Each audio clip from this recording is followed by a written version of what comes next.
Good morning every student, welcome back to my YouTube channel study NCERT. आज हमारे topic number 47 होगा, but first of all we have to be revise the last topic 46 last number, जिसमें topic था हमारा amide. तो हमने आपको इसमें जो पढ़ाया था उसको एक बार रिवाइज कर लेते हैं कि हमने क्या डिस्कस किया था। जैसे एमाइड का फॉर्मूला होता है CONH2। अगर इसकी स्ट्रक्चर बनाओगे अकॉर्डिंग टू द वैलेंसी आपको ये फिल करनी है, ठीक है। जैसे ये सिंगल बॉन्ड लगा है, CO है, उसे C लिखेंगे और कार्बन जो है वो ऑक्सीजन के साथ डबल बॉन्ड से जुड़ा है, सिंगल बॉन्ड N से 2 हाइड्रोजन है। यहाँ आप देख सकते हैं कि कार्बन की valency 4 according to the bond valency complete है और नाइट्रोजन की 3, ठीक है। फिर उसके बाद हमें बात की थी एमाइड को कैसे बनाया है। अगर एमाइड को ब्रेक करोगे तो CO अलग निकलेगा, NH2 अलग निकलेगा। तो उससे CO को हम कीटोन भी कहते हैं अगर अलग से पढ़ते हैं, और NH2 को एमीन कहते हैं। बट जब ये दोनों एक साथ लिखे जाते हैं तो इसे हम एमाइड कहते हैं, ठीक है। क्या कहेंगे? एमाइड कहेंगे। उसके बाद मैंने फिर फॉर्मूला को डिस्कस किया था। जैसे H है, H क्या होता है? फॉर्म होता है। अगर एमाइड ग्रुप के सामने H लगा दिया तो इसे फॉर्म पढ़ेंगे और एमाइड इसमें जोड़ देंगे, ये बनेगा फॉर्म एमाइड। स्ट्रक्चर आप उनकी वैलेंसी के अकॉर्डिंग बना सकते हैं, उसमें आपको कोई प्रॉब्लम नहीं होनी चाहिए, ठीक है। फिर इसी तरह से नेक्स्ट फॉर्मूला था CH3 का। तो जब एमाइड के सामने CH3 जोड़ोगे इसे एसिड कहते हैं, चाहे CH3CO को समझ लीजिए या CH3 को एसिड भी कह सकते हैं। इतना एसिड हो गया और ये एमाइड हो गया, बन गया एसिड एमाइड, ठीक है। सेम इसी तरह से फॉर्मूला था बेंजीन का। तो CH3 को हटाकर आप क्या लगा देंगे? बेंजीन लगा देंगे, और बेंजीन के साथ एमाइड जब जुड़ेगा तो उसे क्या कहेंगे? बेंजे एमाइड कहेंगे, ठीक है। क्या कहेंगे? बेंजे एमाइड। यहाँ देख लीजिए, ये C6H5 है, बेंज हो गया, और CONH2 एमाइड हो गया, तो इसे जोड़ देंगे और बन जाएगा बेंजे एमाइड। आप इसे C6H5 करके भी लिख सकते हैं, या फिर आप क्या करके लिख सकते हैं? बेंजीन बनाकर भी इसे बना सकते हैं। दोनों तरह से फॉर्मूला सही होगा, ठीक है। चलिए, अब हमने इसकी IPSC पढ़ी थी, कुछ वो देख लेते हैं। एक दो फार्मूला और है यहाँ पर। जैसे हमने एमाइड पढ़ा था, और इसी तरह से जो एमाइड ग्रुप है उसके सामने फिर से एमीन लिख दो तो वो बन जाता है यूरिया, जिसे हम खाद कहते हैं। और इसके अंदर ये इंपॉर्टेंट पॉइंट्स हैं, MCQs में पूछ लिया जाता है कि खाद के अंदर नाइट्रोजन कितने % होती है? 46, ठीक है। इसकी स्ट्रक्चर है। अब इसके अंदर से CO निकाल दो। जब CO निकाल देंगे तो बन जाएगा NH2। यूरिया में से CO निकाल दिया तो बन गया क्या? NH2। तो NH2 को क्या कहेंगे? हाइड्रोजन। अब एक H यहाँ से कम करो और उसके साथ C6H5 लगा दो, बन जाएगा फिनाइल हाइड्रोजन, ठीक है। ये आपको फॉर्मूले तोड़ के ब्रेक कर करके सीखने पड़ेंगे, तो आप उसे और आसानी से याद रख पाएंगे, ठीक है। अब जो हमारे यूरिया का फॉर्मूला था उसमें से एक H कम करो। अगर मैं इतना दिखाऊँ यहाँ तक, तो ये यूरिया का फॉर्मूला था, एक H और लगा दिया जाए, NH2CO लेकिन अगर आप यहाँ पर देखें, ये वाला जो NH2 है, यहाँ से हमने H कम करा और इसके साथ एक और NH2 लगा दिया। तो जब इस पर NH2 जुड़ेगा तो ये क्या बना देगा?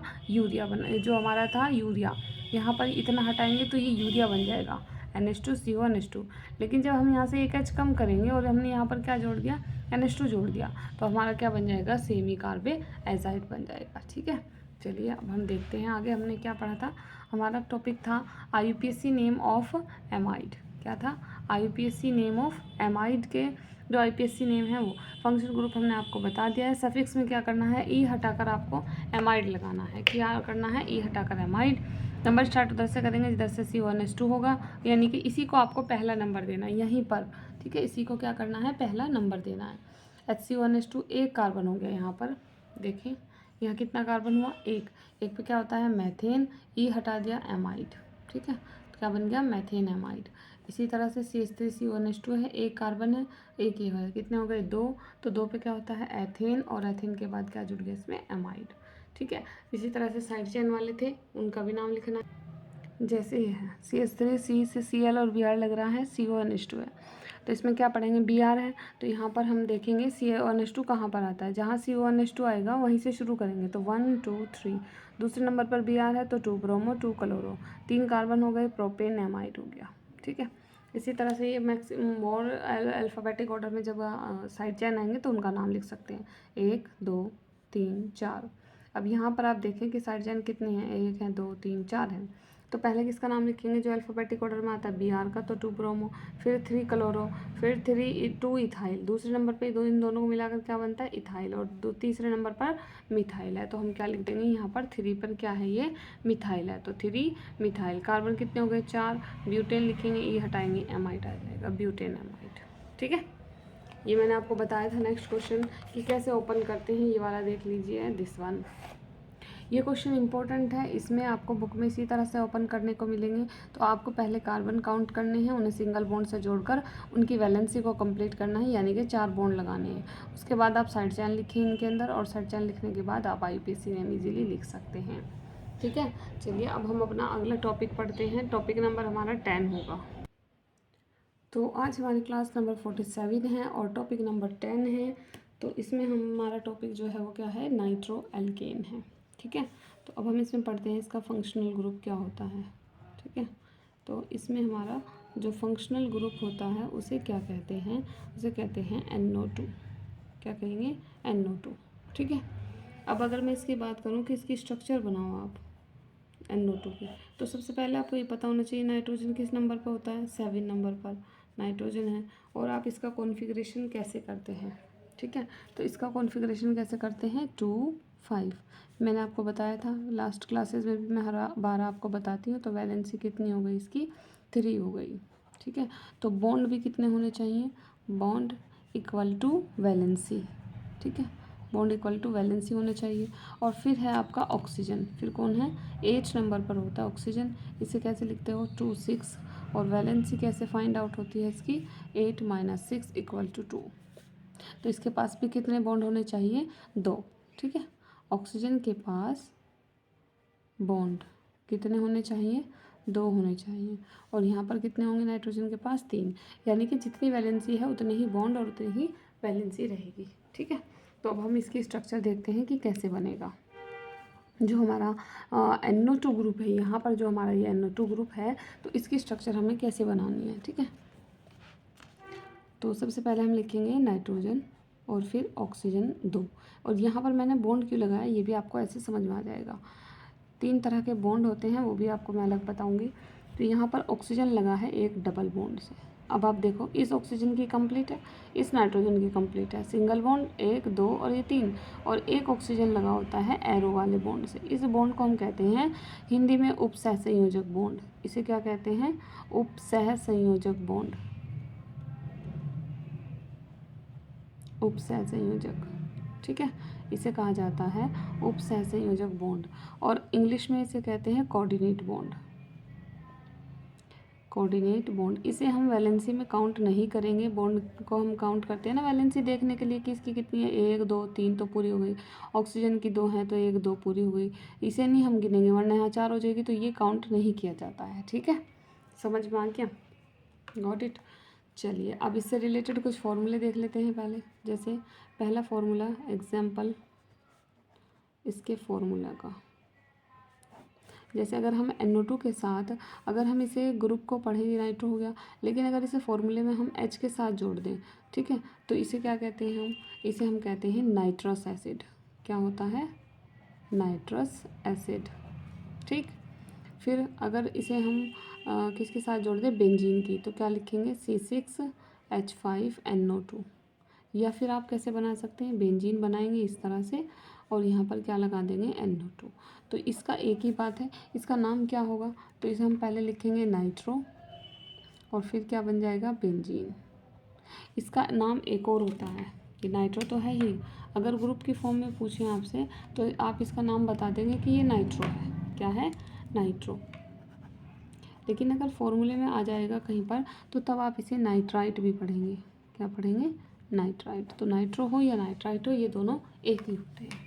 ठीक है, समझ में आ गया। जैसे कैसे पढ़ोगे, अगर मैंने फॉर्मूला दिया आपको NaNO2, तो NaNO2, ये यहाँ पर नाइट्रो सोडियम या सोडियम नाइट्रो नहीं होगा, यहाँ पर क्या पढ़ा जाएगा, Na क्या होता है, सोडियम, और NO2 को क्या कहते हैं, नाइट्राइट। तो क्या बन गया ये, सोडियम नाइट्राइट। ठीक है, इसी तरह से अगर मैं पढ़ूँ यहाँ पर KNO2, तो K क्या होता है, पोटेशियम। K क्या होता है, पोटेशियम, और NO2 को क्या कहते हैं, नाइट्राइट। तो नाम क्या बन गया, पोटेशियम नाइट्राइट। ठीक है, और भी आप कई सारे पॉइंट में इसे देख सकते हैं, जैसे NO2 और किसके साथ आ सकता है, तो आपको ध्यान रखना है फॉर्मूले में हम इसे नाइट्राइट भी यूज़ करते हैं। ठीक है, कोई प्रॉब्लम इसमें गलती नहीं होनी चाहिए, फॉर्मूलों को समझना ज़रूरी होता है, उसके लिए ज़रूरी है कि आप इसका बेसिक कंसेप्ट पढ़ें, तभी आपको समझ में आएगा। चलिए अब हम पढ़ते हैं इसका IUPAC नाइट्रो की, ठीक है। IUPAC name of nitro alkene, nitro alkene, ठीक है। तो इसका पहले हम क्या समझ लेते हैं, रूल। सबसे पहला पॉइंट वही जो आप हर उसमें करते हो। तो इसका फॉर्मूला क्या हो गया, NO2 हो गया। क्या बन गया, NO2 बन गया है, ठीक है। तो इसका तो फॉर्मूला क्या बन गया, NO2। तो इसमें तो कोई कन्फ्यूज़न नहीं है, NO2। सफिक्स भी आपको लिखा हुआ दिखाई दे रहा है, सफिक्स क्या होगा बताएंगे। सफिक्स क्या होगा, सफिक्स होता है इसका क्या, नाइट्रो एल्केन, यही है इसका नाइट्रो एल्केन, ठीक है। आपको इसमें से ई वगैरह कुछ नहीं हटाना है, डायरेक्ट नाइट्रो लिखना है। मैं आपको ये क्लियर कर देती हूँ कि नाम कैसे लिखा जाएगा। पहले आप साइड चेन लिखेंगे, वो तो आप लिखते ही आ रहे हैं ना। पहले साइड चेन नेम, फिर नाइट्रो एल्केन, फिर क्या लिखा जाएगा, नाइट्रो एल्केन, ठीक है। दूसरी चौथी बात, नंबरिंग स्टार्ट कहाँ से करनी है, नंबर स्टार्ट करना है near NO2, that's very simple. हर एक में यही होता है नियर NO2, जो कि मैं आपको मैक्सिमम क्वेश्चंस में करा चुकी हूँ, ठीक है। जहाँ पर NO2 नज़दीक होगा वहीं से आप करेंगे। जैसे मैंने लिखा पहले CH3NO2, इसका नाम लिखें। तो इसमें तो NO2 यहाँ है, तो कार्बन कितने हो गए, एक हो गया। एक कार्बन पे क्या होता है, मिथाइल या मैथेन, ऐसे ही तो पढ़ते हो आप। तो क्या लिखोगे, पहले नाइट्रो लिखोगे, पहले नाइट्रो, क्योंकि इसमें पहले साइड चेन लिखनी, साइड चेन तो है नहीं यहाँ पर, तो डायरेक्ट क्या लिखोगे फिर नाइट्रो। एक कार्बन है तो मैथेन, तो क्या बन गया ये, नाइट्रो मैथेन। ये इसका IUPAC नेम है, ठीक है। चलिए अगला देखते हैं। दूसरा एग्जांपल है, जैसे CH3 CH2 और ये NO2। यहाँ पर NO2 इधर है, तो यहाँ से लिखेंगे 1 2, 2 पे क्या होता है, एथेन। तो बिना सॉरी, पहले क्या लिखना है, नाइट्रो। क्या लिखना है पहले, नाइट्रो, और 2 कार्बन हो गए तो क्या लिखा जाएगा, एथेन, ठीक है। अगर NO2 में इधर लगा दूँ तब भी यही बात आएगी। तो कहाँ से चलना है, जहाँ NO2 पास है। 1 2 3, कितने कार्बन हो गए, 3 हो गए। तो साइड चेन इसमें नहीं है, तो फिर से क्या लिखा जाएगा, नाइट्रो। 3 कार्बन हो गए, 3 पे क्या होता है, प्रोप, और क्या जोड़ देंगे, एन जोड़ देंगे, नाइट्रो प्रोपेन, ठीक है। अब हम बात करते हैं उन IUPAC स्ट्रक्चर का जिसमें स्ट्रक्चर में क्या होती हैं, साइड चेन होती हैं। सिंपल वही है, Cl जैसे Br, फिर CH2, और यहाँ जोड़ दिया मैंने NO2। तो NO2 यहाँ पर है, यहाँ से चलो 1 2 3। तो क्या करोगे, पहले आपको साइड चेन का नाम लिखना है, Br है तो क्या लिखा जाएगा, 2 ब्रोमो, 2 ब्रोमो। फिर क्या आएगा, 2 क्लोरो, 2 ब्रोमो 2 क्लोरो। फिर क्या लिखेंगे, साइड चेन के बाद नाइट्रो लिखेंगे। फिर कार्बन कितने हो गए, 3 हो गए। तो 3 पे क्या लिखा जाएगा, प्रोप, और एन इसमें जोड़ना है, नाइट्रोप्रोपेन। इसमें कोई मिस्टेक नहीं होनी चाहिए, बहुत आसान टॉपिक है। और अब तो आपने इतने सारे कर लिए हैं, आपको और भी आसानी से और स्पीडली समझ में आ जाने चाहिए, आई होप से थिंक। NO2 यहाँ पर लगा है, this is the CH3 CH2 and CH2, and यहाँ पर CH3 है और ये Cl है। तो यहाँ पर देखें, NO2 यहाँ पर है, 1 2 3 4 और ये 5। अब ये बच गए, तो पहले क्या लिखोगे, Cl कौन से नंबर पर है, Cl 4 नंबर पर है, तो क्या बनेगा, 4 क्लोरो।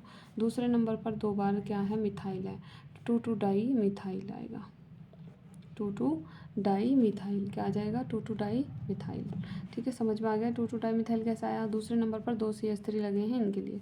फिर कितने कार्बन हो गए, 5। 5 पे आने से पहले हमें क्या लिखना है, नाइट्रो, और 5 पे क्या होता है, पेंट, और क्या जोड़ना है, एन। तो नाम क्या बन गया, नाइट्रोपेंटेन, ठीक है। समझ में आ गया। अब थोड़ा सा और कॉम्प्लेक्स बना देते हैं, जिससे आपका कन्फ्यूज़न भी दूर हो और क्वेश्चन भी हो जाए, ठीक है। जैसे मैंने यहाँ पर NO2 इधर लगा दिया है, ये Cl है यहाँ पर, फिर CH2, ये Br है, और यहाँ पर लगा है H, and this one is Cl and Br, and also CH3 is chain. अब बताएं, NO2 तो अब फर्स्ट नंबर पे नहीं है, यहाँ से नहीं चलेंगे। देखो ध्यान दो, NO2 अगर यहाँ लगा है तो आप यहाँ से चलना शुरू नहीं कर सकते, क्वेश्चन है क्यों नहीं कर सकते, क्योंकि आपको देखना है कि इसके जो NO2 से कार्बन जुड़ा है उसके आसपास कोई ऐसी चीज़ तो नहीं है जिसे हम गिन सकते हो, मतलब कार्बन तो नहीं है, तो ये तो कार्बन नहीं है, लेकिन यहाँ तो है। हमने ये नहीं कहा था कि NO2 जिस कार्बन से लगा उसी से शुरू करो, ये कहा था कि जहाँ पर NO2 तुम्हें पास दिखाई दे, नज़दीक हो, वहाँ से चलना है, ठीक है। तो NO2 यहाँ पर लगा हुआ है और इस कार्बन से देखोगे आप एक Cl लगा है, एक CH3 लगा है, तो ये काउंट नहीं हो सकता, ये भी तो गिन सकते हैं ना, क्योंकि हमें तो कार्बन गिनना है। तो 1, फिर 2, 3, 4, 5, 6। समझ में आया मैं क्या कह रही हूँ? मैं ये कह रही हूँ कि NO2 के पास जो कार्बन जुड़ा होगा उससे आपको काउंट नहीं करना है, ये देखना है पहले कि इससे जुड़ी हुई चीज़ें जो हैं कार्बन तो नहीं है। अगर कार्बन हो गई तो आपको काउंट करना पड़ेगा उसे, 1, 2, 3, 4, 5 और ये 6, ठीक है। अब देखेंगे आप कि आपको पहले क्या करना है, साइड चेन। तो Br कितने दिए हुए हैं, 2, कौन कौन से नंबर पर है, 4 पर और 5 पर, तो इसे लिखेंगे 4, 5 कितनी बार आया है, 2 बार। डाई क्या लिखेंगे, Br को क्या कहेंगे, ब्रोमो, 4, 5 डाई ब्रोमो। Cl देखो, Cl भी 2 बार है, एक दूसरे नंबर पर है और एक 5 पे है, तो 2 नंबर पर है और 5 पर है, 2, 5 डाई क्लोरो। Cl को क्या कहोगे, क्लोरो, 2, 5 डाई क्लोरो। कार्बन कितने हो गए, 6 हो गए, ठीक है। लेकिन पहले क्या लिखना है, नाइट्रो, कौन सी पोजीशन पर है, दूसरी पोजीशन पर, तो क्या लिखा जाएगा, 2 नाइट्रो। और 6 कार्बन है, 6 कार्बन पे क्या आता है, हेक्सेन। समझ में आया यहाँ तक? किसी को कोई प्रॉब्लम नहीं होनी चाहिए इसमें। मैं आपको पहले ही बता चुकी कि नाइट्रो को अगर पहले नंबर पर आता है तो पोजीशन डालने की ज़रूरत नहीं, लेकिन अगर नाइट्रो की वो पोजीशन बदलती है 1 के अलावा तो आपको पोजीशन लिखनी पड़ेगी, और उसमें भी ये चेक करना पड़ेगा कि क्या इसे काउंट किया जा सकता है या नहीं, या इसे, ठीक है। जैसे नेक्स्ट एग्जांपल अगर मैं आपको इसी तरह का दूँ, इसी के साथ देखना, यहाँ पर दिया मैंने Cl, फिर ये Br दे दिया और यहाँ पर NO2 लगा दिया, फिर है CH2 और फिर CH3, ये बना दिया, या यहाँ पर आप Br लगा लो, ठीक है। तो अब आप इसका नाम लिखेंगे। देखो अब NO2 मैंने सेम इसी की तरह से दिया है, लेकिन यहाँ वाले NO2 में और इस वाले NO2 में क्या फ़र्क है, यहाँ पर Cl है, लेकिन ऊपर CH3 तो यहाँ Br है, तो यहाँ हम इस वाले कार्बन से नहीं गिन रहे थे, इससे गिना था ऊपर वाले से। तो अब यहाँ देखेंगे आप, इस कार्बन से NO2 जुड़ा है, NO2 जुड़ा है जिस कार्बन से, उससे Br और Cl जुड़ा है, कार्बन तो नहीं जुड़ा। अब आप इसे यहाँ से गिन सकते हैं, 1, 2, 3 और ये 4। फिर से देखो NO2 यहाँ पर था, तो NO2 इस कार्बन से जुड़ा है, आप यहाँ से नहीं गिनेंगे। क्यों नहीं गिनेंगे, क्योंकि इससे जुड़े हुई चीज़ें जो हैं वो कार्बन होनी चाहिए, अगर कार्बन है तो उसे गिनो, 1, 2, 3, 4, 5, 6। अब यहाँ देखो, इस कार्बन को हमने क्यों गिना, क्योंकि ना इसे काउंट कर सकते, ये तो आपका कार्बन नहीं है, और ना ही इसे काउंट किया जा सकता, ये Cl होता है, इसलिए हमने इसको गिना है, ठीक है। तो अब देखो Br कितनी बार आया है, 2 बार, कौन कौन सी पोजीशन पर, पहली पर और तीसरी पर, तो क्या लिखोगे, 1, 3 डाई ब्रोमो, 1, 3 डाई ब्रोमो, ठीक है, 1 पर और 3 पर। फिर 1 पर ही क्या है, क्लोरो, 1 पर क्या है, क्लोरो है। उसके बाद नाइट्रो लिखोगे। अब ये पहली पोजीशन पर आया, आप 1 लिखो ना लिखो, ये इसमें कोई गलती नहीं होती, 1 नाइट्रो। कार्बन कितने हो गए, 4 हो गए, तो 4 पे क्या होता है, ब्यूटेन, ठीक है। ई नहीं हटाना है इसमें, समझ में आ गया क्या करना है, नाइट्रो को कैसे काउंट करना है, ठीक है। चलिए अब हम आपको 2 क्वेश्चन देते हैं जो आपके लिए होमवर्क रहेंगे। पहले ये वाला क्वेश्चन दे देती हूँ एक तरह से,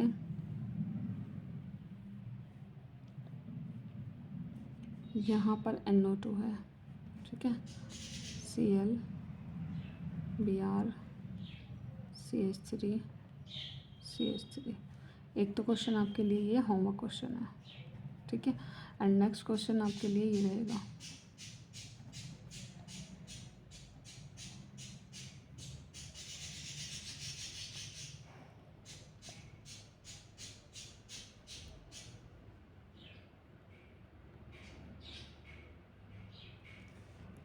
ध्यान से देख लीजिएगा क्वेश्चन क्या है आपका, मैं एक बार बोल के बता देती हूँ, ठीक है। कार्बन है, ये कार्बन है, फिर CH3 का होल थ्राइस, फिर कार्बन है, फिर NO2 है, Cl है, फिर कार्बन है, और ये ब्रैकेट में फिर से CH3 का होल थ्राइस है, ठीक है। कैसे करेंगे ये मैं आपको ऑलरेडी बता चुकी हूँ, हर एक टॉपिक में डिस्कस करती हूँ। सबसे पहले आप क्या करेंगे, क्वेश्चन को जो कार्बन है उसमें वो सिलेक्ट करेंगे। ये रहा कार्बन 1, 2 और ये 3, तीनों कार्बन को सिंगल बॉन्ड से जोड़ देंगे। सिंगल बॉन्ड से जोड़ने के बाद उनके 4 बॉन्ड कंप्लीट करेंगे वैलेंसी के, और फिर उनके पास साइड चेन लगाकर नेम लिख देंगे। ठीक है, समझ में आ गया। चलिए बस आज की क्लास इतना ही, ये टॉपिक हमारा कंप्लीट हो चुका है। अब हमारे बहुत कम टॉपिक बचे हैं, तो आप इन्हें अच्छे से पढ़िएगा, क्योंकि आगे आपको ऑर्गेनिक में यही मिलने वाले हैं सारे। ठीक है, थैंक यू सो मच। बस आज की क्लास इतनी ही।